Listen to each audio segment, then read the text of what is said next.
And what's up, guys?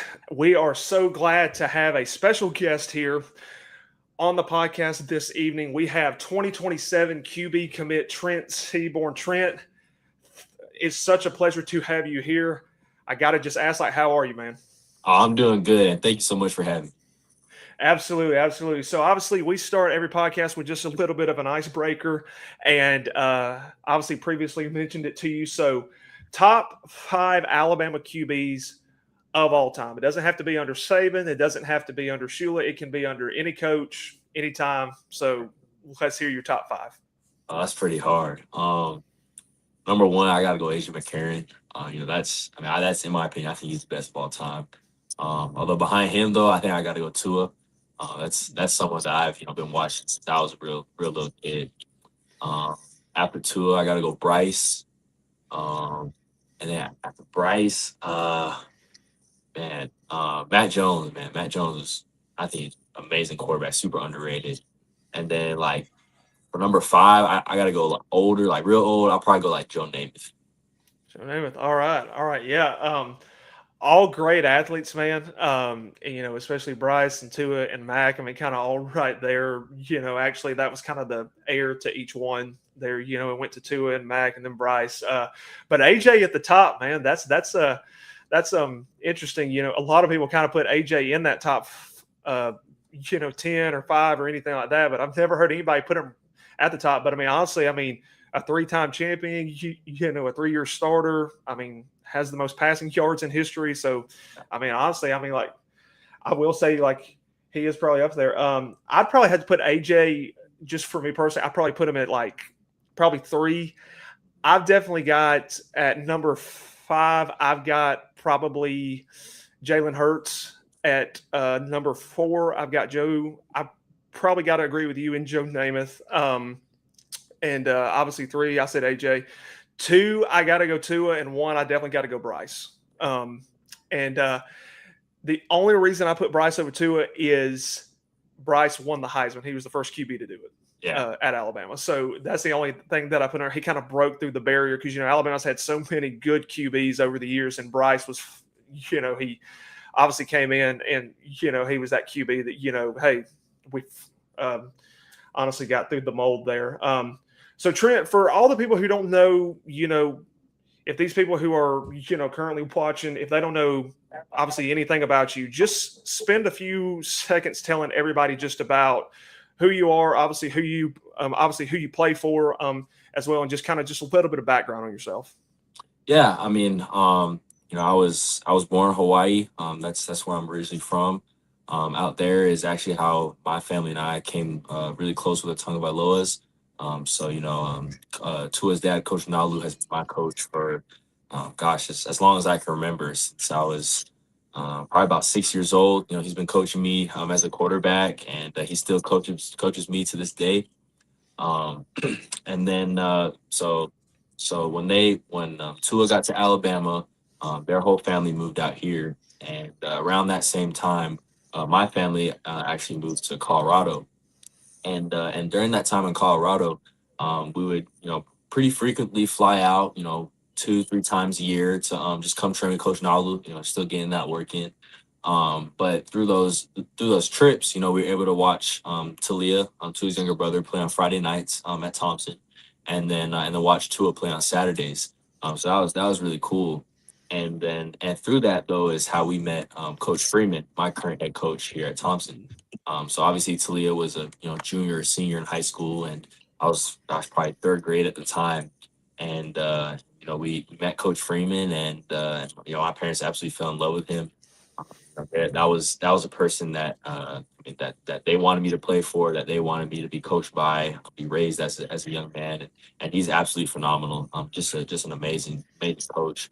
So finally, in when I was in around seventh grade, my family made the move out here, which is a really big move because I have three younger siblings, and they all have their friends and their own lives.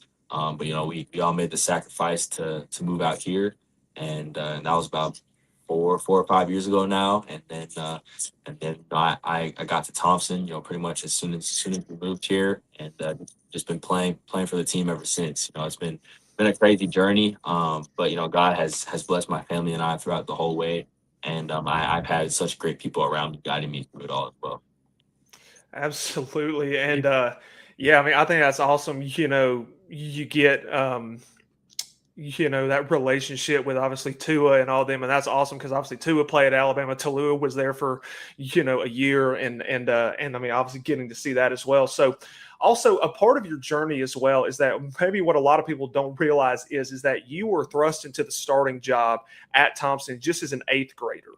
And right before the playoffs in 2022. So talk about that experience. Talk about, kind of what led up to you starting and talk about the experience all the way through the playoffs to the state championship in 2022. Yeah. So when I was in seventh grade, this was like the spring of 2022. So I was still in seventh grade, second semester, and I got pulled up to varsity to practice and with them, do all the workouts. So I went through spring ball with them. Um, Went through the whole summer circuit, with them, all our 7-on-7s. So that was going into my eighth grade year. Then we get into the fall, and this is my eighth grade year in the fall, and I kind of had the quote unquote backup spot behind the starters, and and then like first game of the season, we're playing Buford, and it's like fourth quarter, we're probably not going to win this one, so Coach Freeman, he has me go in, just to see what I could do, or just to have me get a taste of what high school ball is like, especially versus such a great team that Buford was. Um, and it was kind of like that throughout the rest of the regular season. Every now and then I'd get in for a quarter or two quarters, kind of just go out and play, run the offense, just getting used to things. And then, but then at the end of the regular season, the starter got hurt, and we ended up losing that game. But we still have playoffs ahead to look forward to.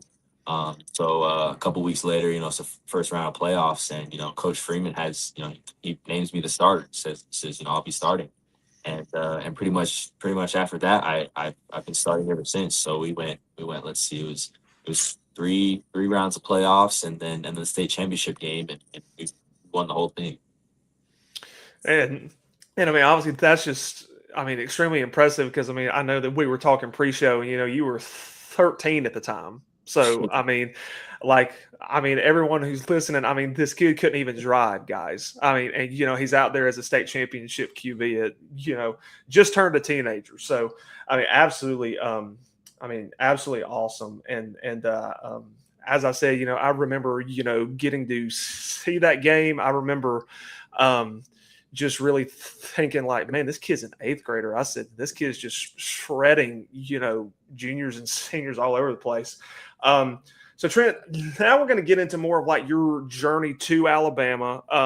Obviously, one of the first couple commits of the 2027 class as well. So I guess the first question that we'll start off with is what ultimately made Alabama the choice over all the other programs?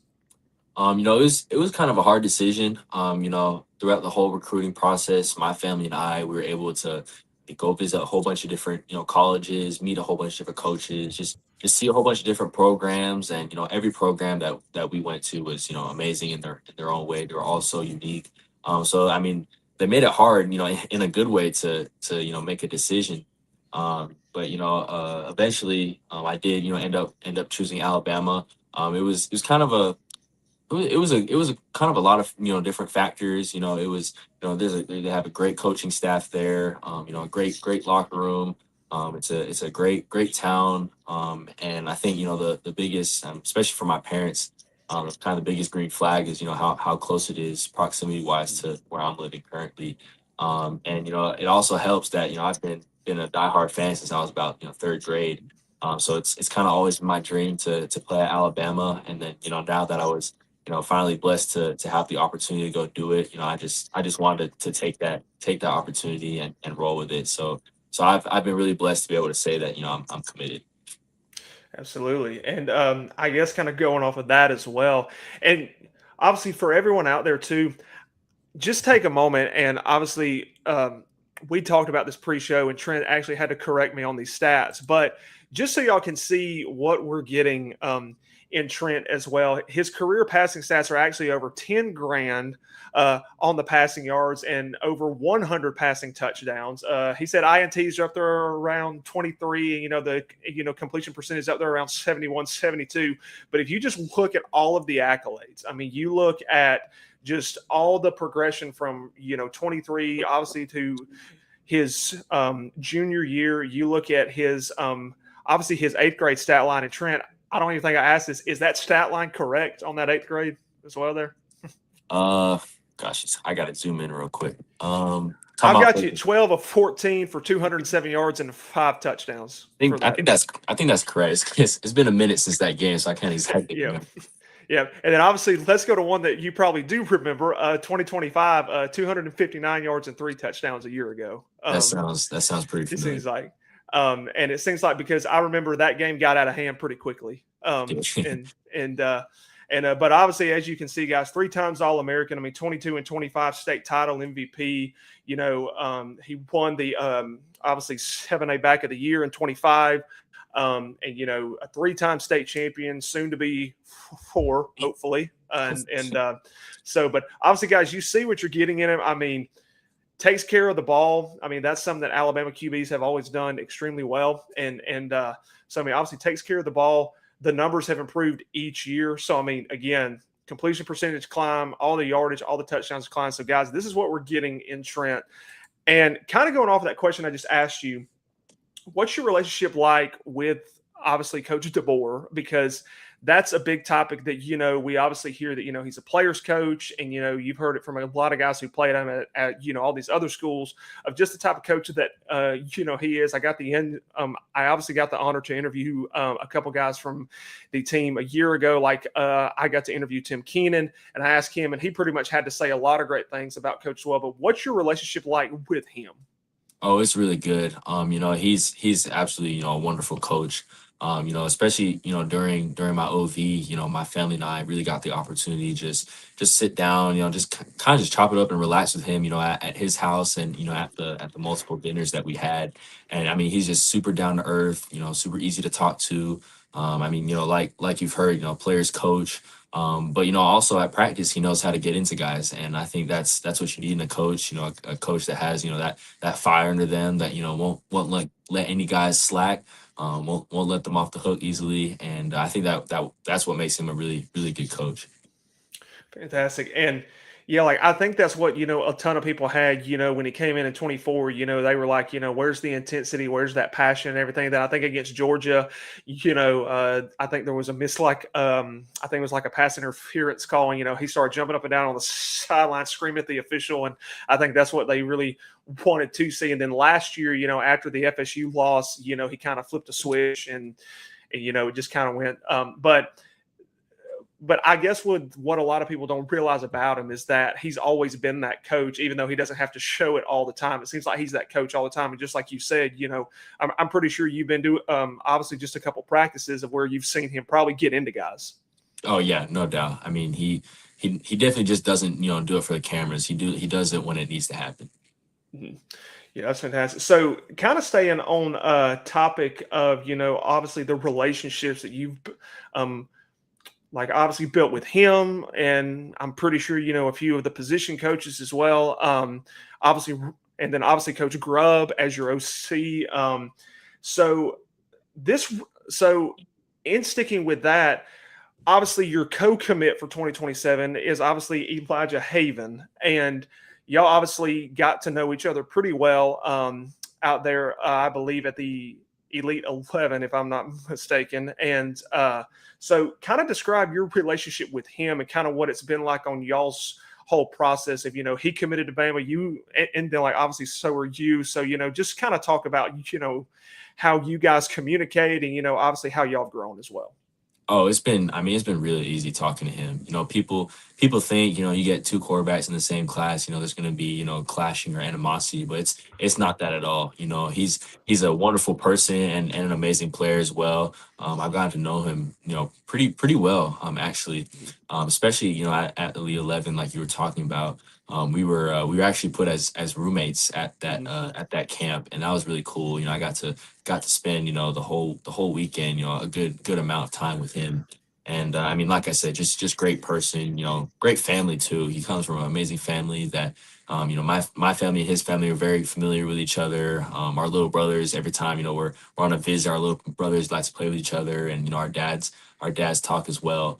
So we mesh very cleanly, and so I think that's gonna be really good for when we both get up there, and it's just gonna make the transition super easy.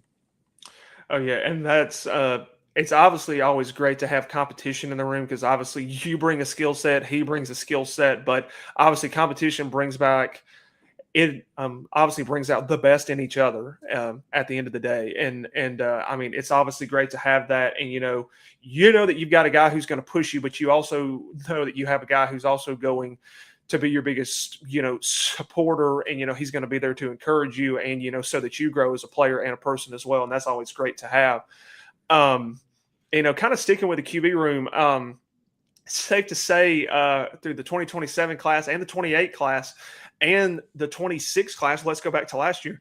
Um, Seems like Alabama is set at QB for the next couple years. Obviously, currently you have Austin Mack and Keelan out there. You have Jet. Obviously, you have Taden. And then, coming in, you have you and Elijah. And then you've got Charles Scott. And now you've got Kingston Prayer, who just committed the other day. So safe to say that, Coach DeBoer is really good at obviously getting QBs. And obviously QBs want to go play at Alabama because it seems like a fun system to play in. So I kind of got to ask this because, I'm obviously a big, kind of like Xbox person. So when obviously when NCAA went away, I know a lot of people were just absolutely like devastated. But when they came back with college football 25, I was ecstatic. I loved it. And I've played it every year since then. I just got 27 a few weeks ago. So kind of one thing that you can do in that game is is obviously when you're like, I think like in your dynasty, you can, make a pitch to like a recruit. So I kind of want to ask you, what was the pitch that the overall coaching staff obviously gave you that obviously got you to the point of saying like, hey, this is a pretty good pitch to come obviously to Alabama? I wouldn't necessarily they had like a certain pitch or anything that they said. The proof was kind of in the pudding. I guess that you could call that their pitch. Hmm. Hmm. I mean the quarterbacks that they've put in the league with with Michael and obviously Ty and with Coach Grubb going back to Fresno State. A guy like Jake Hayner. I mean the system that Coach Grubb and Coach DeBoer run is super quarterback friendly. If you're a smart quarterback and you know how to run the system, like the guys that they've had, I mean, they've been super successful at it. Throwing for a lot of yards, a lot of touchdowns. Just been really successful. So I think if you're looking for a quote unquote pitch, that'd be the pitch that was sold to me. Yeah, I mean, absolutely. I mean, it just stays the same. Alabama puts guys into the NFL, and if you want to go to Bama, I mean, you are going to get developed, in whatever position that you're going to play. And it seems like this staff is really putting a huge, I would say, like emphasis on the development of all these positions, and it seems like they have the staff to really do it. And I've been impressed with the staff as well. So you being a QB and everything. And I think I might know the answer to this, but who do you pattern your game afterwards? I think I have a pretty good idea, but I may be wrong. But who do you pattern your game after? I mean, you're probably thinking, Tua, Hmm. but honestly, I wouldn't say I necessarily, model my game after anybody. I definitely, watch a whole lot of different quarterbacks, and they're all super unique. But there's not like one in particular I say, I see myself after. I mean, some people have kind of compared me to Drew Brees. But I mean, me personally, in specific, there's not a specific person. I obviously look up to Tua, ever since I was a kid. That's more of just a kind of a close bond Hmm. relationship kind of thing.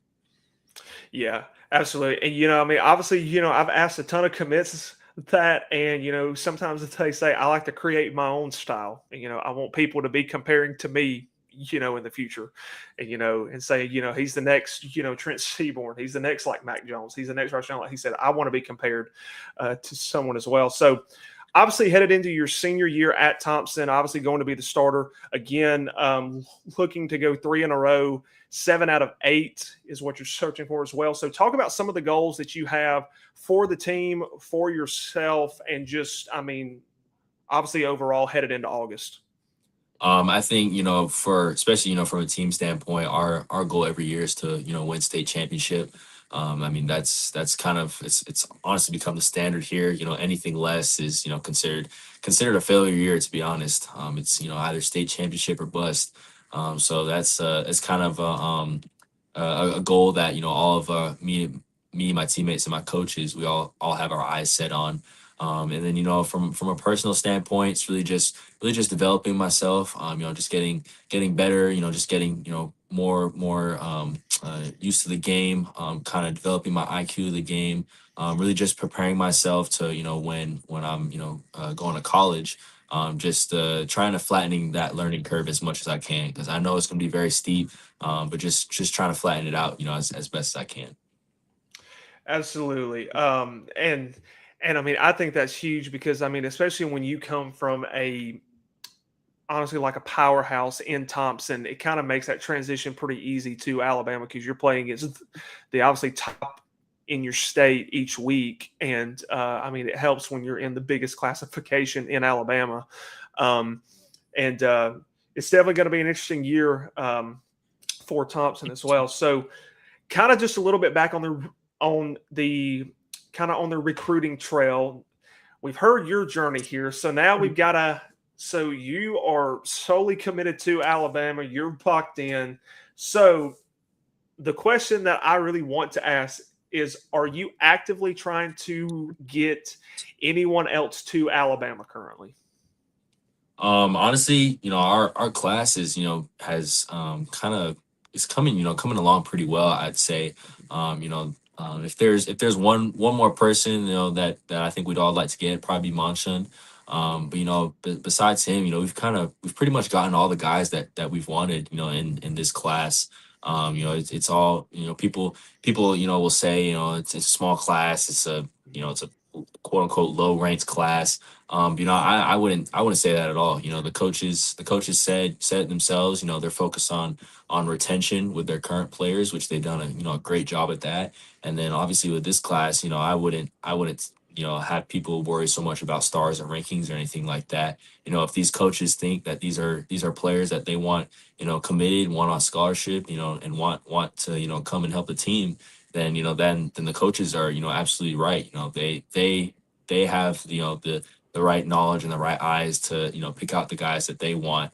And they've done a pretty successful job at that, in the past couple of years. So I completely trust their process, and with the whole building of this class and the next class as well. Oh yeah, and I absolutely agree because kind of had to talk down some of our fans, these last few months about, yeah, it's a lower ranked class, but also it's not a final class. The rankings are not even close to being final two. There's a lot of time between now and early signing day, so still can have a lot more development as well. And obviously, you said obviously Sales is a guy that I've looked at a lot, and fits the Alabama mold. Grew up a Bama fan, has an Alabama room. Even his nickname was obviously Bama. So it seems like it fits too. But obviously Texas and Ohio State have kind of entered the chat and everything. Indiana, where obviously he is too. So, hopefully, he commits on the 17th. So, but I think wherever he goes on the 17th, I don't think that will be his final place. I think it's going to go all the way to probably early signing day. But there is one that I am wondering about. And I really kind of wondered about it. It kind of puzzled me just a bit whenever he committed. But you have a teammate who committed to Texas, and I believe is Junior. And so I was going to ask, are you kind of like in his ear? Obviously not being too pushy because obviously it's his choice at the end of the day. But like, are you kind of like in his ear saying like, hey man, the safeties Alabama puts in the league. They got Keon and Bray there now. They got Jira, Ivan Taylor. They put guys obviously like Minka and Ronnie Harrison, and obviously like Mark Barron, and all these guys in there. So you kind of in his ear thinking like, hey, that could be a potential flip target there. No, I definitely am. I kind of nudge him, every now and then, just kind of like you said, just being like a little bug in his ear. Not too annoying, but to make him know that I'm still right there. But it was for him it was kind of a last second decision. It was obviously between Texas and Bama, and it was kind of just a it was him and his family. It was their decision. They felt that God led them to Texas. I completely respect them and his family for that. I was obviously super happy. When he committed wherever it was going to be. So I'm just proud of him. As he's one of my teammates, and I'm excited. To see him go. Wherever he goes. Yeah, absolutely.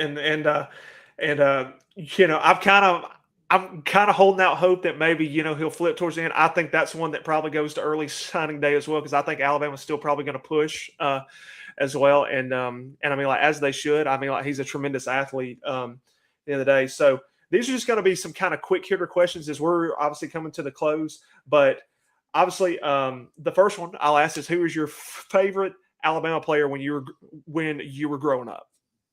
Oh, definitely to 100%. Obviously, had to be two. I probably threw that one there. All right. Your favorite stadium besides obviously Alabama's? What's your favorite collegiate stadium outside of Bryant Denny? Oh man. Honestly, I mean, this will probably get a little bit of hate, but honestly, Jordan Hare is pretty impressive to me. With the games that I've gone to see there, it's I mean, it's a real it's a nice stadium, and then it gets loud too. Mhm. Oh yeah, absolutely. It's that. I mean, I've been to Auburn. I mean, I lived in Columbus, Georgia, for just a few months, I'm sorry, actually, just about 2 years, and I wasn't too far from Auburn. I've driven through the town. It is a beautiful town there, Mhm. and but all right. So, what is your go-to pregame song? Like, what gets you hype, or do you not listen to any music? Do you just get to a song without any music? Oh man. I think my favorite pregame song is probably "In the Air Tonight" by Phil Collins. Phil That's I Collins, mean I like that's it. that's kind of like my traditions song that I always listen to. I also like "Nutshell" by Alice in Chains. I like a lot of the kind of rock genre type Mhm. pregame music. Fantastic. All right. What is your go-to pregame meal? Oh, our team feeds us, kind of the Mhm, same meal for every pregame. It's always mhm, well, for me, I always do two chicken tenders, a little bit of mashed potatoes, no green beans, because it's kind of like a buffet line, and so I don't mhm. get green beans, and then I also get the bread roll, and I always drink a blue Powerade and a water. Fantastic. All right. Oh, and I always Who? I always get it with honey mustard too. Okay. All right. Solid.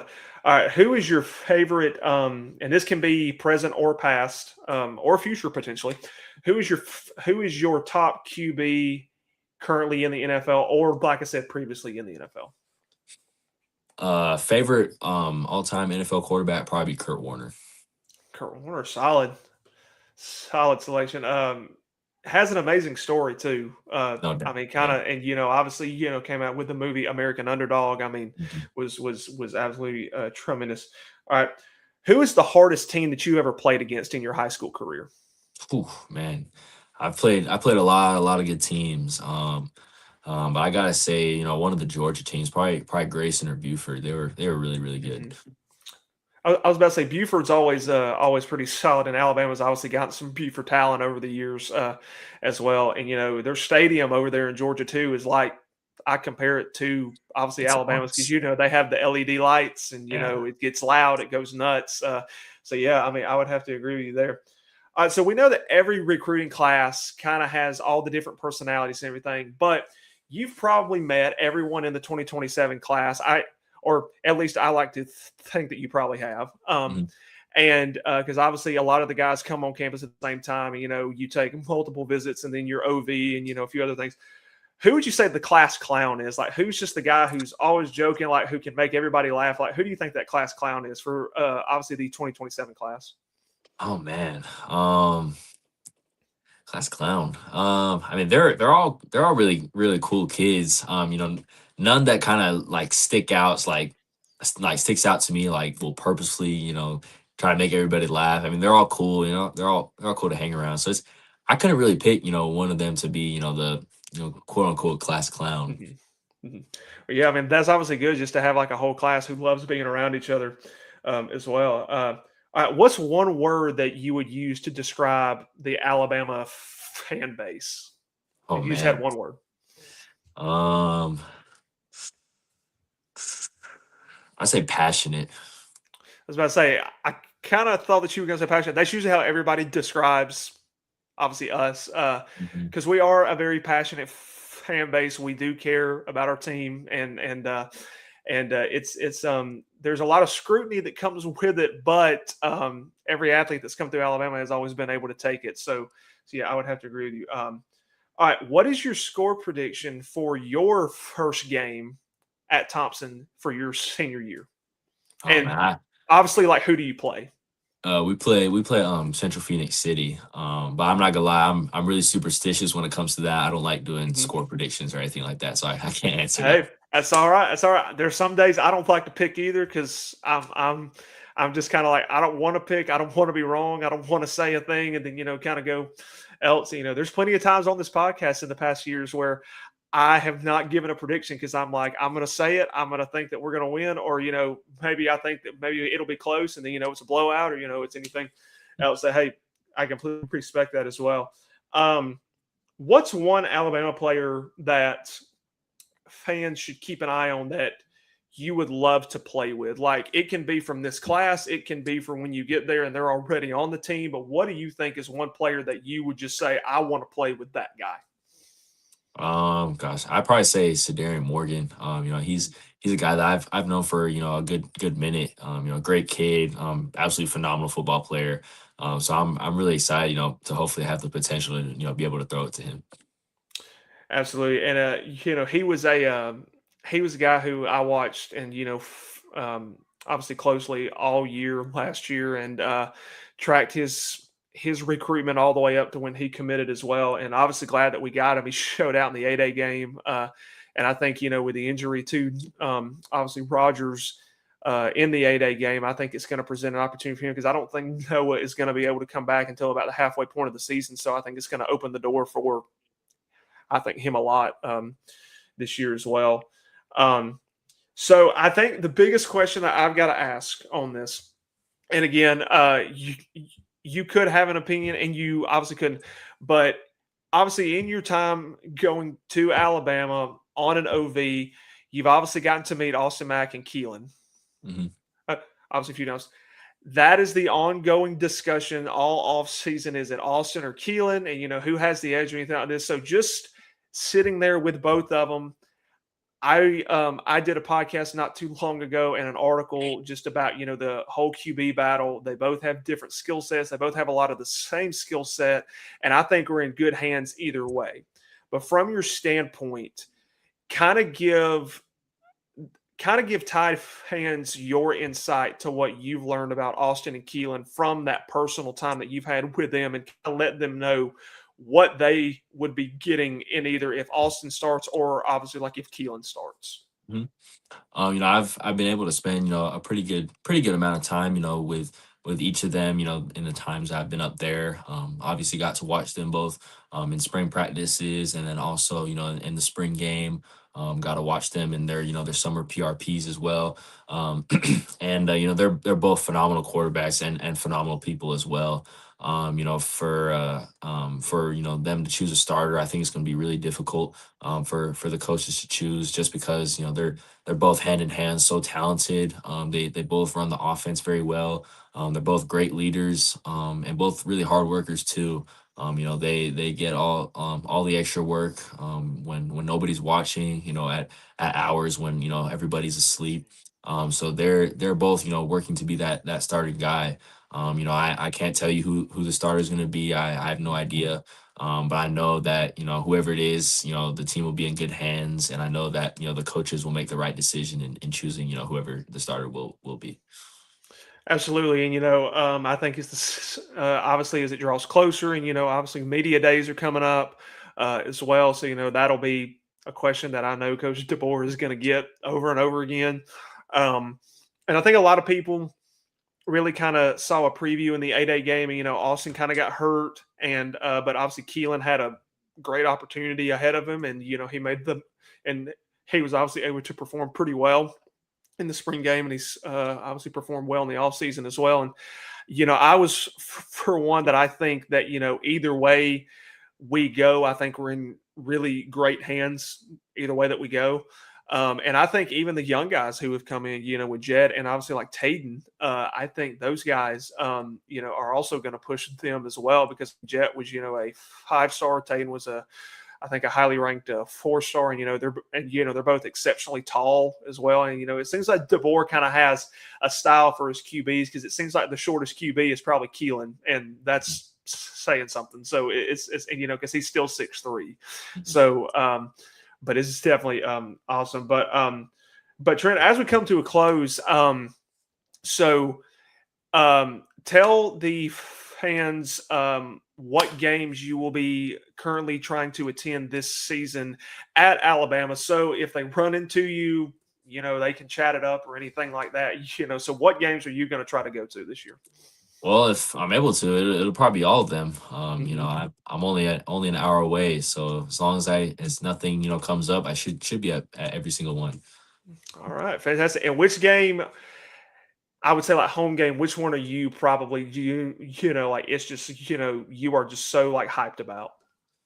Uh, I got three that I'm on my mind currently. It's the Georgia game, the A&M game, and then the Iron Bowl. Iron Bowl. Yep. There's obviously Georgia game at night. And, I've often told, and I've been on here with a couple of recruits and commits in years past that hadn't taken a visit to Alabama yet for an actual game, and I just gave them the advice. Bryant Denny is a good stadium all year round, any time of the day.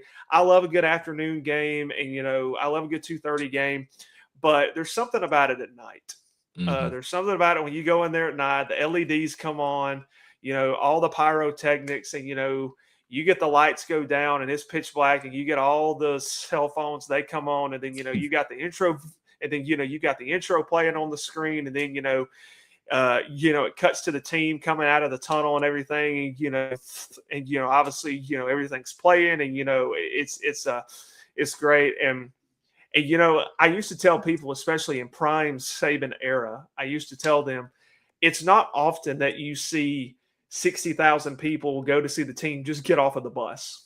So, it's always a huge thing. I mean, there's people who sit there 2 hours before, they're supposed to get there. And people will sit on that brick for, I can't tell you how long, and, they'll try to get a good spot and just to see, a bunch of, 17, 18 and, 20-year-olds just obviously just like hop off of a bus. And so I've partaken in a lot of those over the years. So it is great. So Trent, as we close, tell everyone where they can locate you on any like socials, like Twitter, Instagram, like just like obviously like if they want to follow your story or anything like that, just obviously like tell everybody where they can see you at. My Instagram is TrentQB12, and my Twitter is Trent Seaborn. All right, fantastic. And then obviously, is there anything else that you would like to say to, Alabama fans, prior to your senior year, and obviously prior to you enrolling at Alabama? I'm just excited for what God has planned ahead, in these next few months. Mhm. Fantastic. And obviously that's who you lean on, and that's who you trust, and that's obviously huge. And I guess the question is, and you could possibly know the answer, you may possibly not. Do you plan to enroll early? I am, yes, sir. Enrolling Oh, early. okay, so we will have an early enrollee in the QB, so he will hop in. Hopefully, at that time, Alabama will be doing some playoff prep, so you will get thrown into some playoff prep No with the doubt. practices as well, and that's awesome. Well, Trent, we have appreciated your time. Obviously, we obviously know that you have been all over the place these last few months. I mean, to the I mean, you've been out to California, right? Is that where the Elite 11 was? Yes, sir. So he's been out to Cali. He's been everywhere else. He's been competing in 7-on-7 and taking home a lot of hardware too. So obviously, everyone keep your eye on him this year. Thompson is set to three-peat. And obviously win 7 out of 8. So keep your eye on him. Don't be surprised when you see any statistics pop up for this kid. This is the next great QB for the Crimson Tide. Trent, we really appreciate your time, and we just really appreciate you coming on. And obviously you can come on anytime that you're available. Oh, thank you so much for having me. All right, guys. I do appreciate all y'all.